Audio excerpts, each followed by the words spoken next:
Hello YouTube family, કેમ છો? બધા મજામાં? હું પણ મજામાં છું. હર હર મહાદેવ બધાને. અને જો આપણે મસ્ત મજીના નહીં તો ફ્રેશ થઈ ગયા છીએ. તો આજ તો મોડા નાહ્યા, કારણ કે સવારે બહુ ઠંડી હતી એટલે મોડા નહીં તો. અને ખાઈ પીને આપણે જો મસ્ત હવે વાળામાં આવી ગયા હે ખુલ્લી જગ્યામાં. તો કુલુભાઈ ઊંઘ ગયા હે.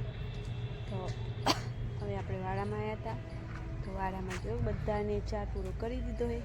તો ચાર પૂરો કરવામાં ફૂલેવરના પત્તા લાવ્યા હતા એના પપ્પા સવારથી. તો ફૂલેવરના પત્તા નાખી દીધા છે બધાને. જો 2 બટકા ફૂલેવરના પત્તાને એ બધું ખાય છે. રાહુલ વહી ગયા છે નોકરી, કારણ કે હાથ તો પગે થોડું સારું નહોતું, તબિયત થોડી લીક હતી, હેડવામાં થોડું વાત તો એવું થતું હતું. પાછું 2 દાડા ઓછી સારવાર કરી, ખબર ના રાખી કોમમાં એટલે પગમાં લોહી બાજી ગયું થોડું. એટલે આજે જોઈએ હવે મોટા દવાખાને લઈ જવાનો વિચાર છે. તો દવાખાને જવું પડશે. જો ખેતરમાં બાજરાવાળું ખેતર આપણે ખાલી થઈ ગયું ને આ બાજુ ગાયો ચારવાનું ચાલુ હોય. આયરો પટ્ટો એકવાર પૂરો કરી દીધો જુઓ, ને પેલી બાજુ આપણે ગાયો ચરાવવાનું ચાલુ કરી દીધું. તો એકવાર ખેતરમાં કટર મરાયા વગર એકવાર ગાયો ચરાવી દેવો તો ઓર મજા આવે. ખર્ચો પણ લો પ્રાઇસમાં આપણે કોમ થઈ જાય.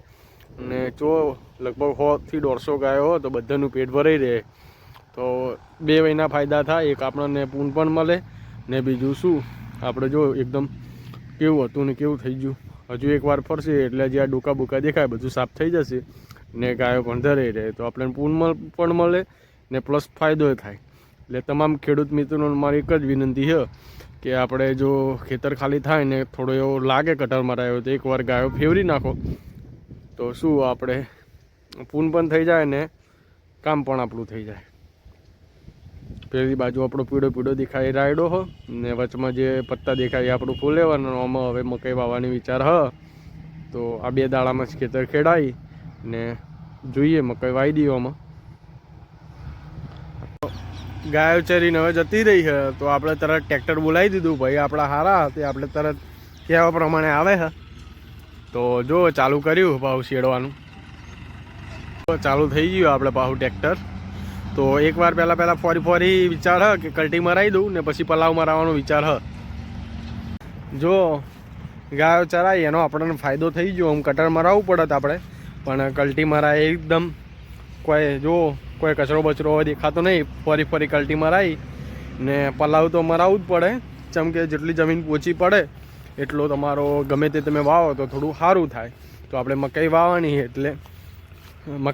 એટલે કલ્ટી મરાવી પલાવ મરાવવું પડે. તો પલાવ કાલ રાખ્યું તો આજ જો બધા જીવડા નીકળે હશે અમુક. તો જો જેટલા બધા આવી ગયા બગલા ને ફગલા બસ ખાસા બધા જો છે. બગલા છે, ઓલા ટીટી છે. જો તો આવું છે આપણી લાઈફમાં. તો ધીમે ધીમે આપણે બતાવીએ બધાને, ને ખેતી કઈ રીતે કરાય પણ આપણે થોડો અનુભવ લઈએ છીએ, અનુભવ આપીએ પણ ફટાફટ. હવે જોઈ ને જઈએ ઘરે. કાલ આવશે પલાવ તો કાલ પલાવ મારીને પછી 4-5 દાડા થોડું તપવા દેવું હોય. હજુ થોડું ભેનું પડે ખેતર, એના પછી મકાઈ વાવી દઈએ. તો મકાઈમાં તો આપણે જાતે કરવાનું હું બધું તો તમને બતાવીશ.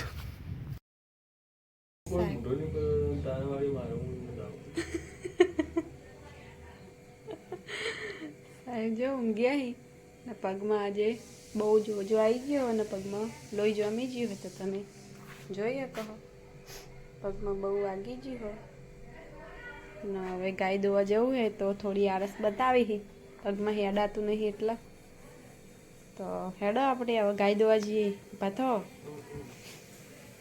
ઊભા થાવ ગાય દોવા જઈએ. હેડો સાહેબ જો આ તો હાવ ઢીલા પડી ગયા હે પગના લીધે થઈ. તો આપણે હેડો ફટાફટ ગાય દોવા જઈએ. કુલુ ભાઈએ જો આપણે પતંગની વાટ જોઈને ઊભા રહ્યા તો પતંગ આવો એવું લૂંટીએ આપણે. કુલુભાઈ પતંગ લૂંટવા ઊભા રહ્યા. કુલુભાઈ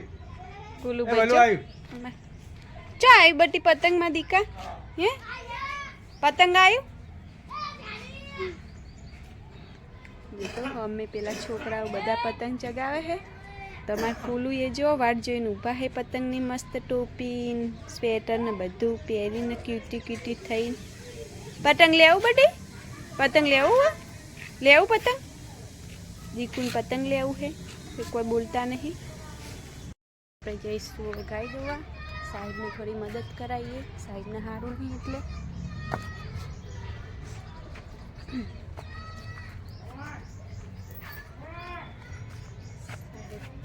કુસોરે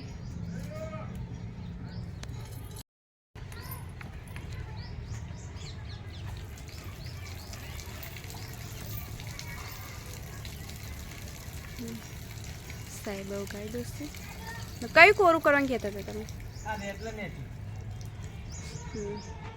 તો રેલવે નેચર જો બેનું થયું હોય તો આપણે એવું કોરું કરી દઈએ. રાતે બિચારા ઠરી ના. જો વિશ્વાબેનમાં ખાવા બેઠા હે ને શાક ભાવતું નહીં એટલે મરઘી વેરવીને ખાય હે. તો વિષ્ણુ શાક કોઈ જાત રોટલી જી વિષ્ણુને અમારે કોઈ જાતનું શાક નહીં ભાવતું. ભાવા ખાલી કઢી નહીં ભાવતી, કુબી નહીં ભાવતી, બસ. ફુલેવર ભાવ. ફુલેવર ભાવ. વિષ્ણુ જો અમારા ખાવા બેસી છે હે ને કુલુભાઈ એમાં નાટક કરી. કુલુભાઈ વાટ જોઈને બેઠા હે ખાવાની. લે હવે દીદી ખવડાવશે. લે ચલો.